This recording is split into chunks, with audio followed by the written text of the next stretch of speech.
Hello, നമുക്കിന്ന് മാലദ്വീപുകാരുടെ പഴംപൊരി ഉണ്ടാക്കി നോക്കിയാലോ. അപ്പോൾ അവര് ഈ പഴംപൊരിക്ക് പറയുന്ന പേരാണ് ദൊങ്കെ കജുരു. ദൊങ്കെ എന്ന് വെച്ച് കഴിഞ്ഞാൽ പഴം എന്നാണ് ട്ടോ അർത്ഥം. അപ്പോൾ മാലദ്വീപ്സിൽ ഈ നേന്ത്രപ്പഴം കിട്ടുന്നത് വളരെ അപൂർവമായിട്ടാണ്. അവര് പാളയംകോടൻ പഴം ഉപയോഗിച്ചിട്ടാട്ടോ പഴംപൊരി ഉണ്ടാക്കണേ. അപ്പോൾ അതെങ്ങനെയാണെന്ന് നോക്കിയാലോ. അതിനായിട്ട് നന്നായിട്ട് പഴുത്ത പാളയംകോടൻ പഴം എടുത്ത് നന്നായിട്ട് മാഷ് ചെയ്തെടുക്കും. പിന്നീട് അതിലേക്ക് അരക്കപ്പ് പഞ്ചസാര ആഡ് ചെയ്യും. ഇതിലേക്ക് തന്നെ അരക്കപ്പ് അളവിൽ മൈദാപ്പൊടിയും കൂടി ചേർത്ത് നന്നായിട്ട് മിക്സ് ചെയ്തെടുക്കും.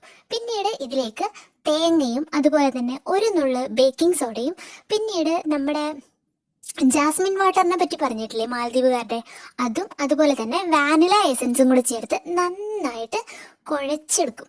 ഇതിനുശേഷം നന്നായിട്ട് തിളച്ച എണ്ണയിലേക്ക് കോരി ഒഴിച്ച് വറുത്തെടുക്കും. ഇതാണ് മാലദ്വീപുകാരുടെ സ്വന്തം ദൊങ്കയോ കജുരു, അതായത് നമ്മുടെ പഴംപൊരി. അപ്പോൾ നിങ്ങൾക്ക് വീഡിയോ ഇഷ്ടമായെന്നുണ്ടെങ്കിൽ ഒന്ന് സബ്സ്ക്രൈബ് ചെയ്തേക്കണേ. വീഡിയോ ഇഷ്ടമായില്ലെന്ന് എനിക്ക് മനസ്സിലാവുന്നുണ്ട്. അതിൻ്റെ കാര്യമെന്ന് വെച്ച് കഴിഞ്ഞാൽ കാണുന്നവരാരും സബ്സ്ക്രൈബ് ചെയ്യുന്നില്ലടാ. വീഡിയോ ഇഷ്ടമാവുന്നുണ്ടെങ്കിൽ ഒന്ന് സബ്സ്ക്രൈബ് ചെയ്ത് ഹെൽപ്പ് ചെയ്തേക്കണേ. നിങ്ങൾക്ക് ചെയ്തതില്ലാത്ത ഉപകാരമല്ലേ. മാലദ്വീപ്സിനെ പറ്റിയിട്ടുള്ള കൂടുതൽ വീഡിയോയായിട്ട് ഞാൻ വീണ്ടും വരാം കേട്ടോ. അപ്പോൾ എല്ലാവർക്കും ബായ്.